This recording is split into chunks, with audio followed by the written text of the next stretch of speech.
Hashem, le Zohar de ce matin, dédié par Madame Sylvia Derry, le Nishmat sa mère, Lisa Batrana. Dit le Rabbi Shimon Bar Yochai, Echa Yashva Badad. Cette semaine, le Zohar il va parler de la Megillat Echa, le scroll de Echa, parce qu'on s'approche vers la semaine de Tisha B'Av. Toujours Parashat Devarim, elle tombe dans la semaine de Tisha B'Av. Okay? Et là, le Megillat Echa, le scroll de Echa, commence par le mot Echa Yashva Badad. Pourquoi Echa?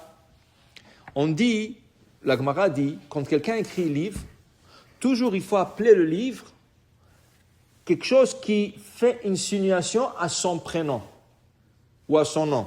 Okay? Comme ça, hein, si quelqu'un le vole, le livre, il a une siman. Parce qu'avant, il y avait des gens qui volaient les livres. Qu'est-ce que c'est voler le livre? Les gens écrivaient des livres, ils leur volaient le livre, et après ils mettaient un nom à eux, et ils imprimaient le livre comme si eux, ils l'ont écrit. Okay? Et ça arrivait très courant. Alors, on dit toujours dans un livre, quand tu appelles le livre d'un certain nom, tu l'appelles avec un siman de ton prénom. Ton prénom. Maintenant, Echa, c'est Rachet Tevot. Ani, Irmia, Cohen, Aanatoti. Qui a écrit le scroll d'Echa? Irmia. Qu'est-ce qu'était Irmia? Un Cohen. De quelle ville venait Irmia? Anatot. Alors, Ani, Irmia, Cohen, Aanatoti. Il a scellé son nom, le premier mot du scroll. Echa. Que personne ne peut dire un jour que lui, Hachem, s'est dévoilé à lui, et lui, il a dit ce scroll de Echa que nous lisons le jour de Tisha B'Av. Ici, Rabbi Hanina et Rabbanan, Patri Vamri Kera, Badam Arishon. Rabbi Hanina et Rabbanan, ils ont étudié Parashat Devarim avec le livre de Echa. Ils ont dit, Echa, l'histoire de Echa, c'est l'histoire d'Adam Arishon. Ils font une comparaison. Mashvim, ben Mashikra Babayt Arishon, Bachurban Abayt, im Adam Arishon. C'est quoi la comparaison? Quand il y avait Jérusalem, le premier temple, qui a construit le premier temple? Le roi Salomon. Le roi Salomon, il y avait une richesse, une abondance dans Israël, j'ai jamais vu. Les trottoirs, la Gemara dit, les trottoirs de la rue étaient faits en or.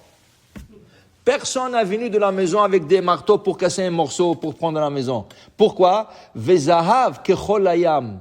L'or était comme le sable au bord de la mer. Il y avait tellement de l'or, parce que les gens, le goïm de toutes les nations, ils venaient donner de l'or au roi Salomon. Mais il y avait tellement, l'or était jeté par terre. Personne touchait. Tu sais, c'est quand tu n'as pas, tu ramasses. Quand il y a, tu fais pas attention. Mais il y avait tellement de l'or et de l'argent, la Gemara dit c'était jeté par terre.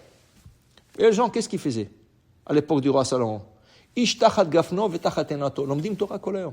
Ils étudiaient la Torah toute la journée. Ils n'avaient rien à faire avec l'or. Ils prenaient un livre, ils avaient un figuier, ils avaient geffen, ils avaient une vigne, et ils allaient étudier la Torah. L'or et l'argent, c'était pas important. Okay?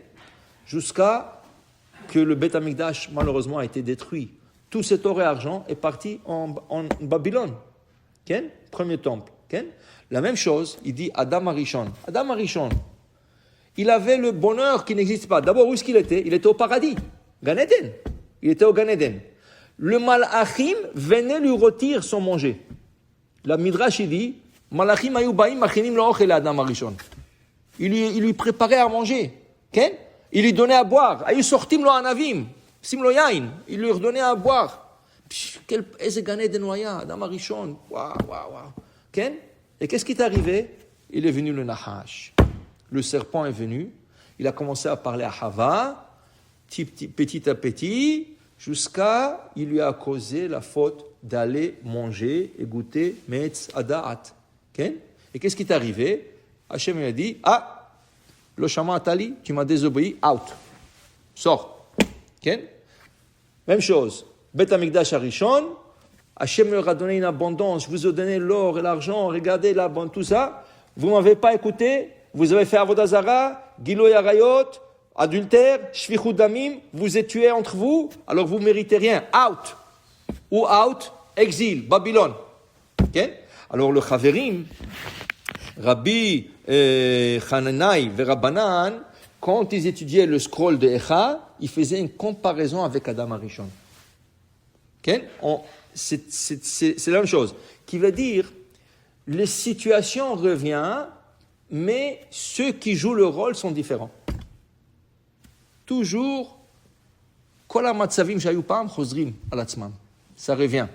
Alors c'est pour ça que Rabbi Shimon Bar Yochai nous explique dans Parashat Shemot que la sortie d'Égypte va retourner. C'est qu'on est sorti d'Égypte, ça va retourner. Dans nos jours à nous. Comment? On est sorti d'Égypte, d'exil, on est venu en Israël. La même chose. On va sortir de l'exil. Avant c'était Égypte, maintenant c'est l'exil. On va retourner. Mais qu'est-ce qui est arrivé à la sortie d'Égypte? 4/5 du peuple ne voulait plus sortir. 4/5, 80% du peuple, on dit non, top là nous. On est bien ici, wow, les enfants sont à l'école, moi j'ai mon travail, je viens de payer mon hypothèque. Tu crois que je vais aller en Israël maintenant? Mais je ne suis pas fou, j'ai travaillé toute ma vie pour ça. 4/5 du peuple d'Israël ne voulait pas sortir d'Égypte. Quand Mashiach va venir, dit Rabbi Shimon Bar Yochai, 80% des Juifs ne voudront pas retourner en Israël. Tu comprends? L'histoire répète sur elle-même, les personnages sont différents. Mais c'est exactement la même chose. Okay? Tout ce qui est arrivé à Israël pendant des années va se refaire okay? À la fin, et ça va être. Et malheureusement, qu'est-ce qui est arrivé? Tous ceux qui ne voulaient pas sortir, ils sont restés, ils sont morts en Égypte. Okay? Rien que ceux qui sont sortis, le 20% qui sont sortis, c'est eux qui vont aller en Israël. Okay? Alors pour dire, il ne faut pas répéter les mêmes fautes. Il ne faut pas répéter les mêmes fautes. Tu comprends? Alors il dit ici, c'est pour ça qu'ils ont fait la comparaison entre Echa, le premier temple, et Adam Arishon. C'est la même histoire exactement, différents personnages. Alors pour vous dire, il faut apprendre de les leçons et de ne pas faire les mêmes erreurs. Comme ça, on a le mérite de participer dans la Géoula. Baruch Adonai La'olam. Amen ve Amen.